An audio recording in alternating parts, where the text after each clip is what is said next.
साथियों, जय भीम। बाबा साहब डॉक्टर अंबेडकर के इस महापरिनिर्वाण दिवस पर आप सब लोगों का यहाँ उपस्थित होने पर अभिनंदन करता हूँ, स्वागत करता हूँ।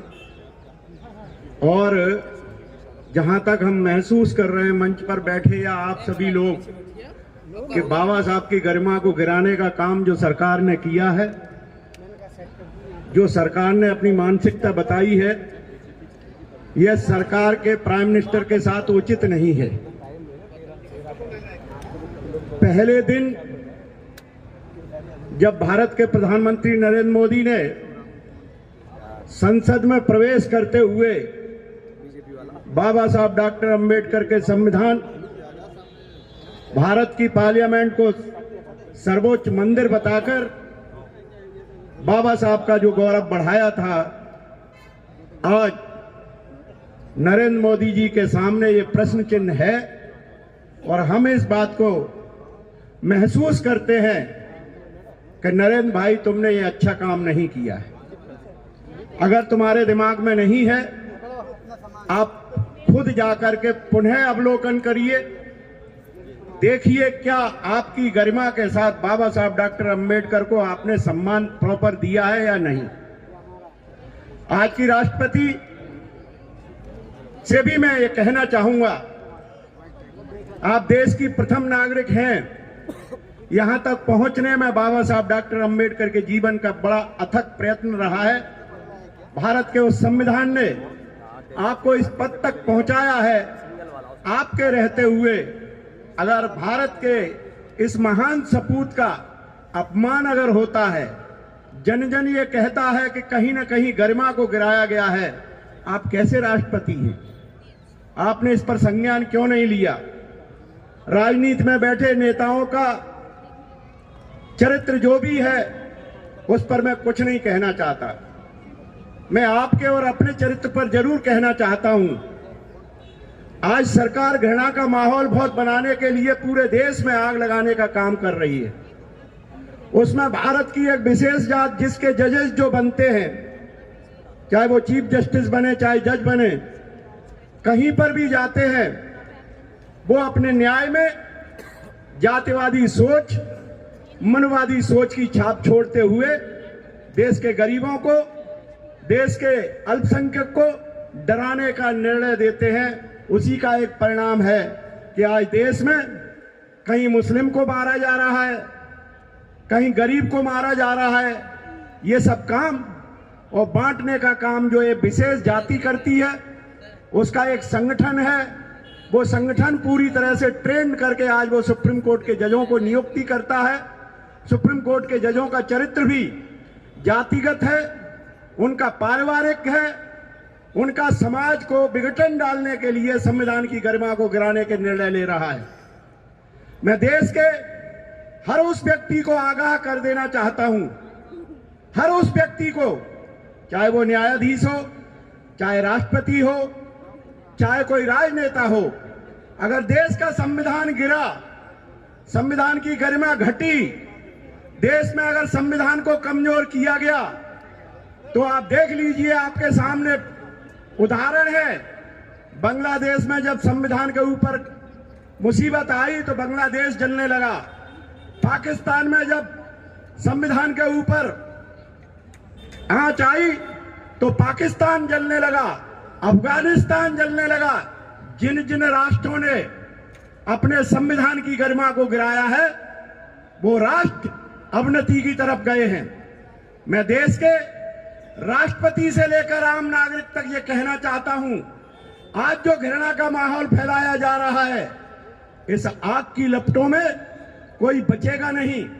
ये हमारी सबकी देश की आजादी के साथ ये सामूहिक जिम्मेदारी बनती है कि हम अपने देश को बचाएं। और देश तब बचेगा जब आम गरीब, जिसके लिए संविधान बनाया गया, ये संविधान टाटा बिरला के लिए नहीं बनाया गया था, ये संविधान सरमाएदारों और राजा महाराजाओं के लिए नहीं बनाया गया था, ये संविधान बनाया गया था देश के आम गरीबों के लिए, देश के किसानों मजदूरों के लिए, देश के उन मासूम लोगों के लिए जिनके साथ सदियों से अत्याचार होता रहा है, और उस अत्याचार से छुटकारा दिलाने के लिए 70 वर्ष में जो हम सबने अनुभव किया है कि यहां बांटकर आपस में लड़ाने का काम करने वाली एक विशेष जाति जो पूरे धर्म के नाम पर लोगों को बांटती है, उसका एक संगठन जो असामाजिक काम करती है, वो देश का हर नागरिक आज उससे भयभीत है, डरा हुआ है। अगर ऐसी सरकार और ऐसी सरकार के नुमाइंदे चुन के जाते हैं और उसमें न्यायपालिका भी उनके साथ खड़ी होती है, अगर वहां पर चुनाव आयोग उनके साथ में खड़ा होता है, सबको पता है कि मशीनों में खराबी हो सकती है। हम ये कहते हैं, इस देश को और संविधान को अगर बचाना है तो लोगों के अपमान और उनके सम्मान की अवहेलना नहीं होनी चाहिए। अगर उनकी अवहेलना होती है, उनके साथ अन्याय होता है, उनकी गरिमा को गिराया जाता है। आज आपके लिए एक बहुत बड़ा नारा है और इस नारे को हमने कभी स्वीकार नहीं किया। हम इस नारे को हर समय घृणा से लेते रहे, लेकिन हमारा विरोधी, हम पर दमन करने वाला, देखिए, बहरी सरकार अगर हो जाए, बहरी अगर सरकार है और सरकार गरीब की आवाज अगर नहीं सुनती है तो संसद के प्रांगण में आकर के गरीब इसी तरह से चिल्लाने पर मजबूर हो जाएगा। इसलिए हम इस मंच से सरकार के साथ में किसी भी तरह का विरोधाभास न रखते हुए अतियो अपेक्षा इसके कि हम इधर उधर की बातें करें। एक बात को आप गांठ बांध लो, जो आपको अभी तक समझ में नहीं आई, और योगी ने गलती से ही सही अपने समाज को जोड़ने के लिए, वो तो जुड़ा हुआ ही है, उन्होंने कहा बटोगे तो कटोगे। याद रखो, तुम अभी तक बटे रहे, इसीलिए ही कटते रहे हो। इसलिए हमारा कहना है, अछूत सब इकट्ठे हो जाओ, और अछूत जब इकट्ठे होंगे, रोटी बेटी आपस में करेंगे, तब एक दूसरे के साथ विश्वास बनेगा।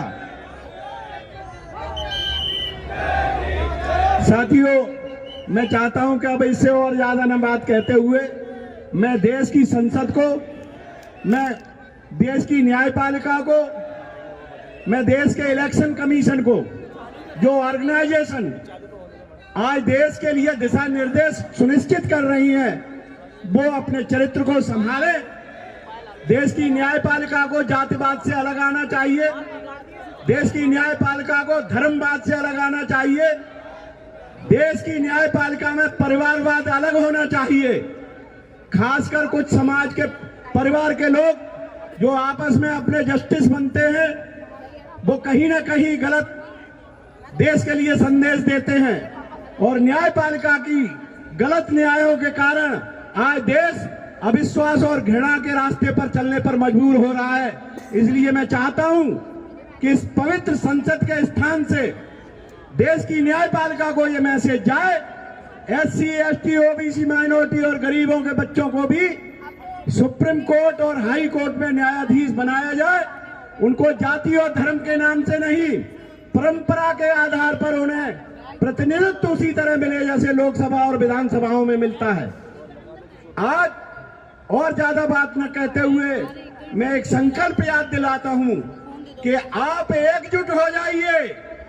देश की सत्ता और देश का संविधान बच जाएगा और हम उसे लागू कर पाएंगे। जय भीम, नमो बुद्धा।